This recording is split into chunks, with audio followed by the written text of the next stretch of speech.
YouTube, what is up? It's Matty B. Welcome back to the channel, and as always, thank you all for tuning in. I really do appreciate it. It's been a couple weeks since I've talked MXGP on the channel. I've been crazy busy. I've been backed up on content, so better late than never. The series fired back off in Portugal this weekend, and this series is getting crazy. The MXGP 450 class is being taken by storm by one of the new young guns of the class. The field has been beyond decimated by injuries. A lot of top guys are banged up, battered, and even gone out with injury. And then the MX2 class continues to be fun in games. It's a complete toss-up on a weekend-by-weekend basis, and we have several contenders that could get a win on any given weekend. Oh yeah, and it was a total mutter. But before I get into all that, I got to give a huge shout out and a thank you to the supporters and sponsors of my channel that help me keep this going. Quickmoto.com. If you're in need of some graphics, backgrounds, canopies, and much more, use my code on screen for 20% off. Also, Sirius Studio. I'm now a partner in the company, so anything you buy on their website using my code MB820, a small slice of that goes to me to help keep the channel going. And last but not least, my boy AJ is doing a Tesla Model 3 giveaway. I have all the info in my video description on how to enter, and make sure to check him out on X, Instagram, and YouTube at AJ Writes Crypto. Now, onto some thoughts about the track in Agueda in Portugal. This is actually a really cool track, but unfortunately,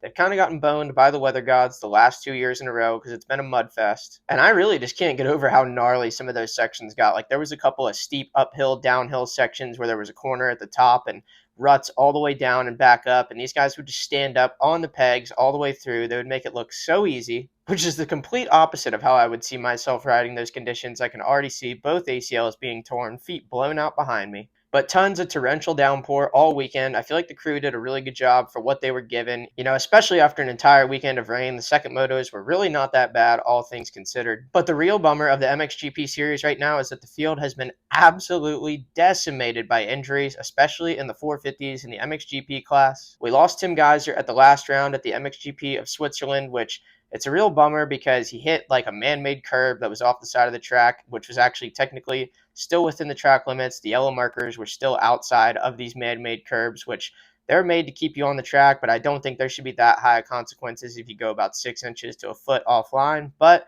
that was in Geiser's contract, dislocated shoulder, kind of some complications there. He was doubtful for the weekend, but then a few days before announced that he wasn't going to be able to race. And then that kind of ties into opening round winner Maxime Renault, and I believe his decision to actually decide to line up and race because Geiser's the main title guy, and now he's out, so I feel like Renault is just trying to keep this thing going. He had an injury between rounds 1 and 2, and then he had another huge crash in Switzerland, hit a huge kicker, which that's another one. Most of these crashes are unavoidable. Motocross is so dangerous, but the man-made curbs and the kickers on the jumps, I feel like those two things are maybe some oversights that led to some of these injuries that could have been avoidable, unfortunately happening. And that's only the beginning of it. We have Jeffrey Hurlings, who kind of re-injured himself this weekend. We'll get a little bit more into that when I get to him and the results. Valentin Guillot went to Indonesia and Switzerland. Paul's Jonas had to sit out for a couple rounds. Ducati's Mattia Guadagnini was out for a couple rounds. Isaac Gifting's out. Brian Bogers dislocated his shoulder mid-race, put it back in, and tried to go back out, but I guess damage was done, wasn't able to race the second moto. Alberto Ferrato, hell, even the winner on the weekend, Lucas Coenen, came in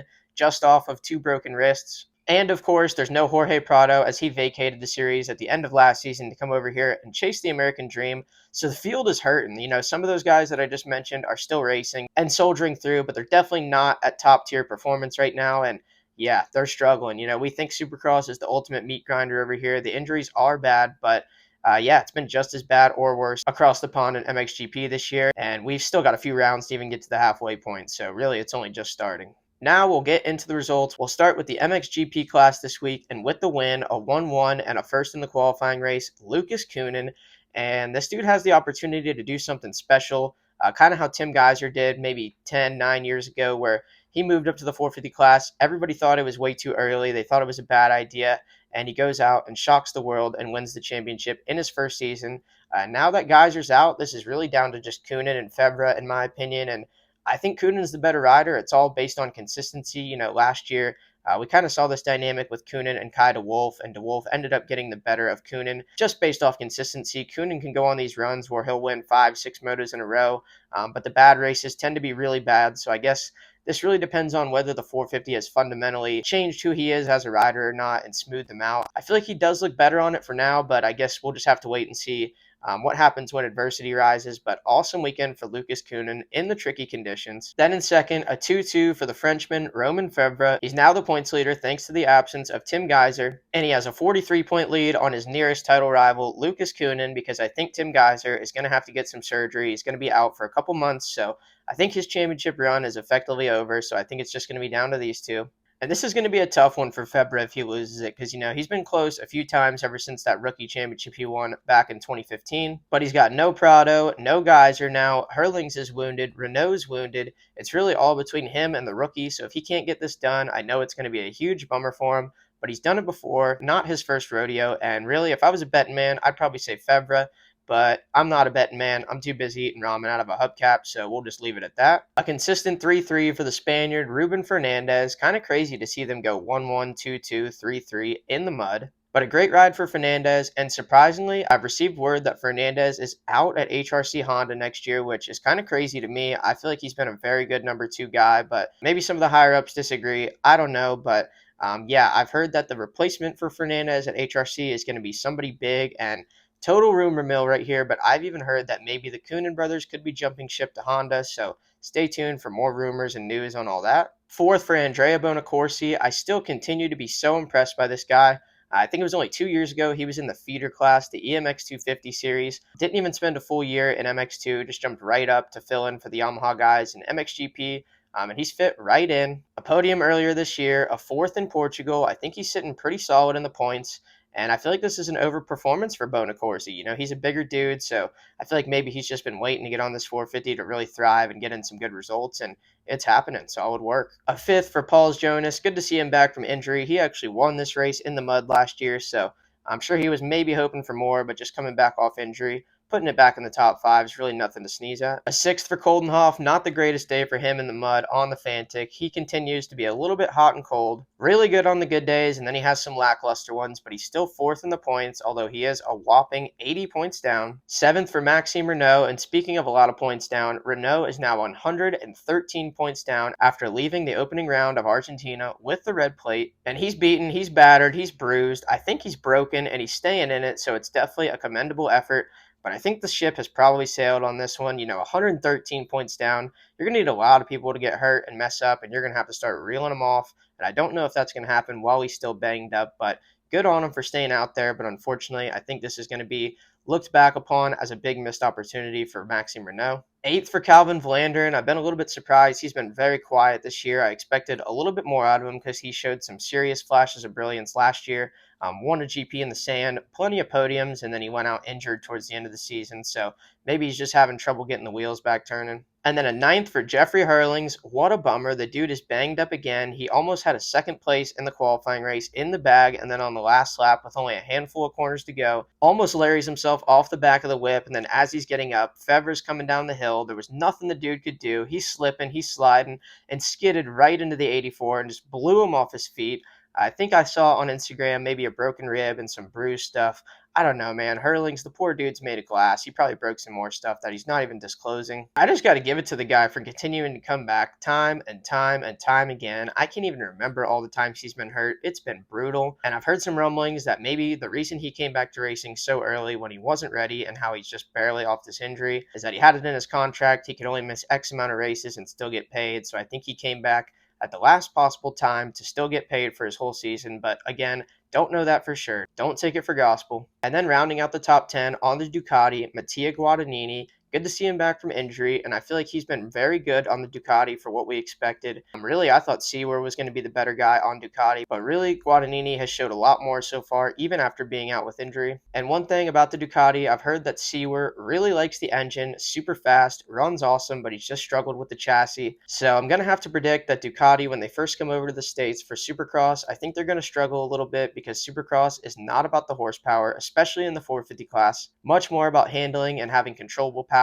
So I think that's going to be a tough learning curve for them. But I'm excited to see their inception into Supercross and just adding another brand into the contract. And wrapping up the MXGP class, how crazy is it? There was only 23 riders in the second moto at a world championship event. Hell, you just stay out there and finish, and you might even get some points. I think I've been doing it all wrong my whole life. But no, on a real note, only 23 riders, but pretty much all 23 are really fast. Usually even the second to last place guy at MXGP they're still ripping. You don't see guys in MXGP that are like 30 seconds off the top guys in qualifying like you do here in the States sometimes. Now on to MX2 with a 1-1 sweep. Andrea Adamo, the MX2 world champion from a couple of years ago. And after a lackluster 2024, he has really bounced back and been strong in 2025 thus far with 2 GP wins, a 1-1 this past weekend. And he's pulled himself within 10 points of the points leader, Kai DeWolf. So definitely a revelation year for Adamo compared to last year, and he's put himself right in the mix for this championship. And I almost think he looks better than he did whenever he won in 2023. So, not really sure what was going on last year, but the dude's back. Second for Kai DeWolf with a consistent 3-3. And I feel like DeWolf, he really just hasn't had that flash that he had last year. I think he came into the season injured, so, prep might not have been where it usually is, but I feel like DeWolf usually hangs it out a little more, usually looks a little bit comfier, but he seems like he's been a little bit more reserved this year, maybe just holding back just a little bit, trying to play the long game if he's not all the way healthy. And he's doing a good job of it. He's got the red plate, but man, does he have a lot of people breathing down his neck compared to last year. Third for Simone Langenfelder with a 2-4, and he's only 4 points out of the points lead. And really, that was an awesome salvage ride for the German, especially in that second moto. Crashed right off the start, and luckily there was only 22 guys in the second moto, but he did pass 18 of them and get back up into fourth. So if he does manage to win this championship at the end of the year, and point two as reasons why he won this championship, cool to see Matisse Vallon back from injury with a fourth place, consistent 6-5 in the mud. And it's cool to see Factory Kawasaki back with an MX2 effort. I feel like it's kind of gone a little bit unrewarded so far in 2025. Matisse had an injury, he's had some rough rides, but the dude has got tons of talent. He's definitely shown that he's got what it takes, and I think all the dude needs is for all the pieces to just come together all in one weekend, and I think he'll be off to the races. I think this has got to be a career best fifth place for Mark Prunierez, and he's not a factory guy or anything. I think he kind of rides on a secondary team over there, so very impressive performance for Prunierez. For anybody that does remember, he actually came over and raced the Minios with the Bud Racing Kawasaki team. I think 3 or 4 years ago maybe, and did really well, battled with all the top amateurs that we had over here at the time. Sixth for Ferruccio Zanchi, and I cannot believe this guy didn't get penalized. In the second moto, he skipped like 3 to 5 business sections of the track. And usually the FIM are kind of penalty Nazis, so I'm really absolutely shocked that he got away with it, but more power to him. I might have to try it next time. Seventh for Sasha Coenen. Again, inconsistency is killing the dude with a 19 and a 2. And there have been plenty of times this season where he's been the fastest guy. He's shown so much speed, but thankfully he's made of rubber because he hits the ground more than my damn tennis shoes. And he's 106 points down because of it. So just crazy how tough it is for the dude to hold it together. He's so fast, but he's also really small. Maybe his body type doesn't help this kind of thing. But yeah, every time I watch Sasha Coenen, I'm looking for my seatbelt to strap in. No choice. Eighth for Rick Elzinga. Ninth for Thibaut Benestant. He's had some flashes of brilliance and some really good rides early this season, but kind of like with Coenen, the bad rides have been too bad. He's had a couple of weekends where you've not really ever heard of him or seen from him, so that's killing him in the championship. Then rounding out the top 10, Guillem Ferez. He was out for a couple rounds with injury as well, and I'm bummed on how it went for the guy here in the States. I feel like he didn't get a fair shot at it with the injuries and all that, especially last year with a bike issue causing him to get hurt. But a 10th overall in the mud in Portugal. If I had to guess, the dude probably wishes he was in Denver, but he ain't, and he's making it work. And last but not least, 18th for Liam Everts with an 11 and a DNF, and such a bummer because the dude is unbelievable in the mud. Like last year in Portugal, he won by so much, I would have figured they maybe would have scored him for this year's race, but wasn't able to take advantage of his strengths. Some issues in the first moto, could only get back to an 11th, and then at the beginning of the second moto, an off-track excursion into a mud hole left him stuck like Chuck, and that was that. Now he's way out in the points, and I think it's just down to the top three of DeWolf, Langenfelder, and Adamo. And again, like I said earlier, crazy to only have 22 riders in the second moto of MX2, although I do think some of that has to do with the fact that they had the support class EMX250 also racing on the same weekend. And it's a little bit of a gray area. What's the difference between MX2 and EMX250? Is EMX250 really a feeder class, or is it just a cheaper way to race MX2 and stay in Europe? So I don't even know if the EMX250 class is really necessary. I think the 125 class should definitely be there to stay, but when it comes to the EMX250 class, I almost think it just hurts MX2. But I got nothing to do with it. I'm just a guy with a phone, a channel, and an opinion. But that's all I got for you today. Thank you all for tuning in, and remember, let me know in the comments what you agreed with, what you disagree with, what you think in general. If you want to hate on me, it's all in the contract in my comment section, and I'll check it out. But I appreciate you guys tuning in. Catch you next time.